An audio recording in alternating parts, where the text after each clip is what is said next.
Welcome students.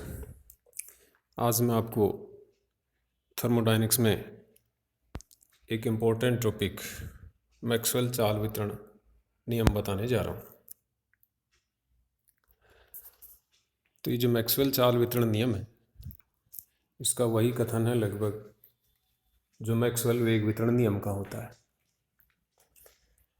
Maxwell वेग वितरण नियम में किसी निश्चित वेग परास में अणुओं की संख्या निश्चित होती है। ठीक उसी तरह चाल वितरण नियम के अनुसार किसी निकाय की किसी निश्चित चाल परास में अणुओं की संख्या निश्चित होती है, अर्थात वेग की जगह यहाँ पर चाल आ जाती है। तो अब जो चाल वितरण नियम है उसके जो सूत्र का निगमन है वो हम वेग वितरण नियम से ही करते हैं, अर्थात इसके सूत्र की व्युत्पत्ति के लिए मैक्सवेल का वेग वितरण नियम का उपयोग किया जाता है। और मैक्सवेल का वेग वितरण का नियम है dn equal to n into m upon 2 pi KT power 3/2 e⁻m upon 2 KT vx² plus vy² plus vz² into dvx dvy dvz। अब हमारा जो कार्य है यहाँ पर वो वेग को चाल में बदलना है। तो वेग वितरण नियम चाल वितरण नियम में बदल जाएगा। तो उसके लिए हमने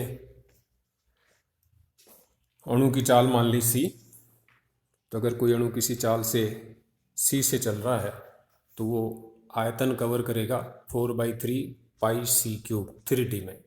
तो v equal to 4/3 pi c³। c और c प्लस dc के बीच में तो अब जो गोला बनेगा उसकी जो त्रिज्या होगी c प्लस dc। तो c और c प्लस dc त्रिज्या के गोले के बीच का जो आयतन अवयव है वो हम ज्योमेट्री से भी ज्ञात कर सकते हैं और यहाँ अवकलन से भी ज्ञात कर सकते हैं। तो c व c प्लस dc के मध्य आयतन अवयव dv, इस v का अवकलन कर देंगे 4/3 पाई c³ का। तो c³ का अवकलन होगा 3c² dc, 3 कैंसिल आउट होगा तो dv बचेगा 4 पाई c² dc। और ये जो आयतन अवयव है ये कार्टेशियन के आयतन अवयव dvx into dvy into dvz के बराबर होगा। अर्थात वेग वितरण नियम में dvx dvy dvz की जगह 4 पाई c² dc रखेंगे। साथ में जो vx² है प्लस vy² प्लस vz² जो वेग के तीनों घटकों के वर्गों का योग है वो c² के बराबर होगा। c यहाँ पर vx² plus vy² plus vz² का अंडर रूट यानी कि इनका मॉडुलस है। तो vx vy vz अदिश घटक हैं, सदिश घटक हैं। इनका वर्ग करके जोड़ेंगे तो इनका परिमाण आएगा, वो उसकी चाल के बराबर होगा। तो अब जो वेग वितरण नियम है उसमें vx² plus vy² plus vz² की जगह c² रखेंगे। dvx into dvy into dvz की जगह 4 पाई c² dc रखेंगे। और जो फॉर्मूला हमको प्राप्त होगा, जो सूत्र हमको प्राप्त होगा वो चाल वितरण नियम होगा। तो dn जो वेग वितरण नियम है उसमें dn के नीचे सफिक्स dnc लगा देंगे, यहाँ c फॉर स्पीड चाल के लिए। तो अब जो फॉर्मूला बनेगा dnc equal to n into m upon 2 pi KT power 3/2 e⁻m c² upon 2 KT into 4 pi c² dc। और सिस्टमेटिक रखेंगे तो dnc equal to 4 pi n m upon 2 pi KT power 3/2 और e⁻m c² upon 2 KT into c² dc। और यही सूत्र Maxwell का चाल वितरण नियम कहलाता है। अब इस चाल वितरण नियम का जो उपयोग है कि इस सूत्र की सहायता से हम अणुओं की औसत चाल ज्ञात कर सकते हैं, वर्ग माध्य मूल्य चाल ज्ञात कर सकते हैं और अधिकतम प्रसंभाव्य चाल ज्ञात कर सकते हैं। तो पहले हम निकाल रहे हैं औसत चाल। तो जैसा कि इसका नाम है औसत चाल, तो ये सभी कणों की चालों का औसत है, अर्थात सभी कणों की चालों को जोड़ करके इसमें कुल कणों की संख्या का भाग दे देंगे। तो हमारे पास जो चाल आएगी वो औसत चाल कहलाएगी, c एवरेज या c बार। तो यहाँ पर एक अणु की चाल है सी, डीएनसी अणुओं की चाल होगी सी इंटू डीएनसी। सभी अणुओं की चाल हो गई, हमने उसका समेशन कर दिया, इंटीग्रेशन कर दिया 0 से इनफाइनाइट।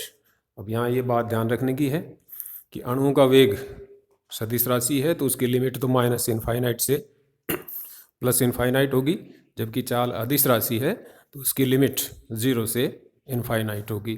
तो 0 से इनफाइनाइट तक सारी चालों को जोड़ लिया और n से डिवाइड कर दिया। डीएनसी का इसमें मान रख दिया, तो डीएनसी का मान रखेंगे तो 4 पाई या सी है, सी स्क्वायर पहले फॉर्मूले में है तो सी क्यूब हो जाएगा। तो 4 pi integration 0 to infinite c cube e to the power minus m c square upon 2 के टी इंटू डी सी, साथ में m अपॉन 2 पाई के टी पावर 3/2। तो हमारे पास इंटीग्रेशन बचेगा 0 से infinite c cube e to the power minus m c square upon 2 के T D C. अब स्टैंडर्ड इंटीग्रेशन से हमको पता है कि 0 से infinite x cube e to the power minus a x square d x का इंटीग्रेशन करें तो वो मान आता है 1/2a स्क्वायर, जहाँ पर a e की पावर माइनस एक्स स्क्वायर का गुणांक है।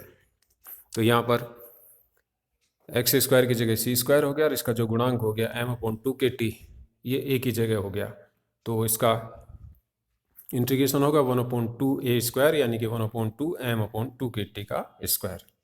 इसकी वैल्यू रख देंगे, सोल्व करेंगे तो हमारे पास आएगा √8 के टी अपॉन पाई m, अर्थात औसत चाल का हमारे पास मान आया √8 के टी अपॉन पाई m। तो ये थी औसत चाल। दूसरे नंबर पे निकालते हैं वर्ग माध्य मूल चाल, रूट मीन स्क्वायर वेलोसिटी। तो ये सभी अणुओं की वर्ग चाल का औसत है। औसत चाल तो चालों का औसत है और वर्ग माध्य मूल चाल ये सभी अणुओं की वर्ग चाल का औसत है। तो अणुओं की चाल है सी, तो वर्ग चाल होगी सी स्क्वायर। डीएनसी अणुओं की चाल होगी सी स्क्वायर इंटू डीएनसी।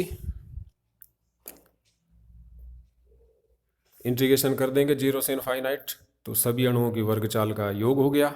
n से डिवाइड कर देंगे तो सभी अणुओं की वर्ग चाल का औसत हो गया, और अंडर रूट कर देंगे तो सभी अणुओं की वर्ग चाल के औसत का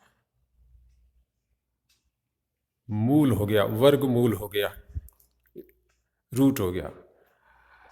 तो इसको हल करने के लिए इस रूट को हटा करके फिर सोल्व करते हैं। तो CRMS square equal to 1/n c square d n c और integration 0 to infinite. D n c की वैल्यू रख देंगे तो n तो कैंसिल होगा, तो 4 पाई m/2 पाई के टी पावर 3/2 0 टू इनफाइनाइट। अब सी स्क्वायर से मल्टीप्लाई होकर C4 होगा e to the power minus m c square upon 2 के टी डी सी। अब यहाँ पर पुनः एक स्टैंडर्ड इंटीग्रेशन आता है, और standard integration x4 e to the power minus a x square d x 0 से इनफाइनाइट, इसका इंटीग्रेशन करें तो हमको ये मिलता है 3/8 under root pi upon a5 या 3/8 a square root pi upon a, जहाँ पर a माइनस एक्स स्क्वायर का e की पावर माइनस एक्स स्क्वायर का गुणांक है, माइनस एक्स स्क्वायर के साथ जो गुणा होता है e की पावर में। तो यहाँ पर वो जो गुणांक है वो है m/2 के टी। तो हमने रख दिया c square RMS equal to 4 pi m/2 pi के टी पावर 3/2 इंटू 3/8 और पाई अपॉन a की पावर 5 यानी कि पाई अपॉन m/2 के टी की पावर 5 अंडर रूट। हल कर लेंगे इसको, तो हल कर लेंगे तो ये हमारे पास प्राप्त होता है 3 के टी अपॉन m। और अब वापस वर्गमूल ले लेंगे इसका, तो हमारे पास बचेगा CRMS यानी कि वर्ग माध्य मूल चाल, और इसका मान आया √3 के टी अपॉन m। तो इस तरह हम वर्ग माध्य मूल चाल प्राप्त करते हैं। तीसरी है अधिकतम प्रसंभाव्य चाल। तो अधिकतम प्रसंभाव्य चाल वो चाल है जिस चाल के संगत अणुओं की संख्या सर्वाधिक होती है।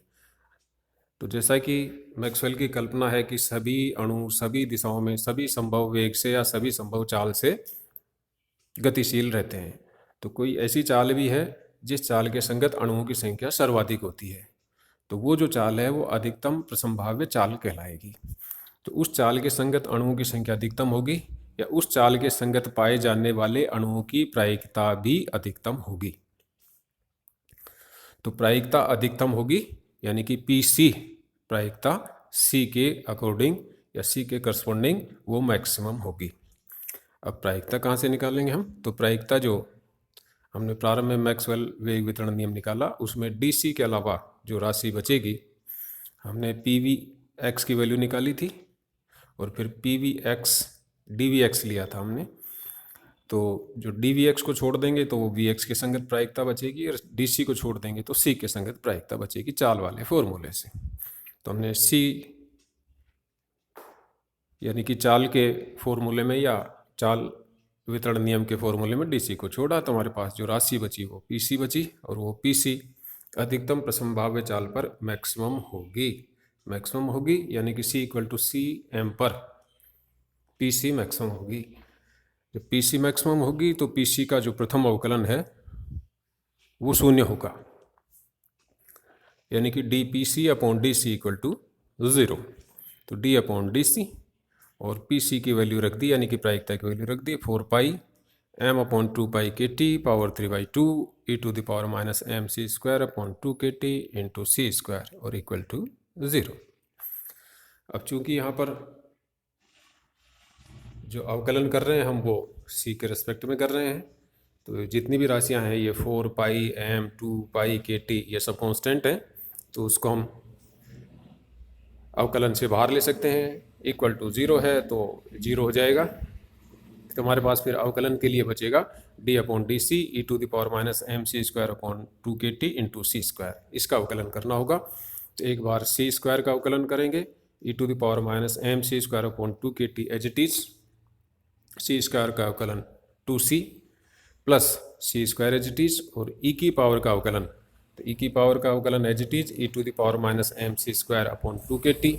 फिर पावर का अवकलन तो पावर का अवकलन करेंगे तो पावर में है सी स्क्वायर तो सी स्क्वायर का हो गया 2c 2 से 2 कैंसिल नीचे तो c अपॉन के टी साथ में m मल्टीप्लाई है और माइनस साइन है यानी कि ई की power minus m c square upon 2 के टी तो जो पावर है minus m c square upon 2 के टी उसका अवकलन हुआ minus m c upon k T और इक्वल टू 0।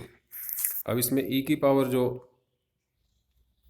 है e to the power minus m c square upon 2 के टी वो दोनों पदों में है तो वो थ्रू आउट कैंसिल हो जाएगी तो हमारे पास बचेगा 2 माइनस सी square M upon k T और इक्वल टू है 0।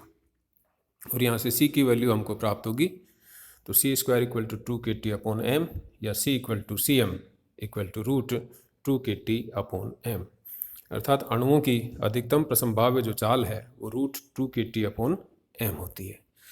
तो यहाँ से हम कह सकते हैं कि ये वो चाल है जिसके संगत अणुओं की संख्या सर्वाधिक होती है या जिसके संगत अणुओं के पाए जाने की प्रायिकता अधिकतम होती है और ये वो चाल है रूट 2 के टी अपॉन एम। तो इस तरह हम चाल वितरण नियम का प्रयोग करके अणुओं की औसत चाल, वर्ग माध्यमूल चाल और अधिकतम प्रसंभाव्य चाल ज्ञात कर सकते हैं। अगर तीनों को एक साथ रखें तो c bar raise to c r m s raise to c m यानी कि तीनों का अनुपात root 8 k T upon pi m raise to root 3 k T upon m raise to root 2 के टी अपॉन एम। तो इसमें के T upon M सभी में है कैंसिल कर सकते हैं तो हमारे पास तीनों का जो रेशो प्राप्त होता है वो प्राप्त होता है root 8 upon pi raise to root 3 raise to root 2। तो इस तरह ये एक इम्पोर्टेंट टॉपिक है कि मैक्सवेल का चाल वितरण नियम कैसे प्राप्त कर सकते हैं।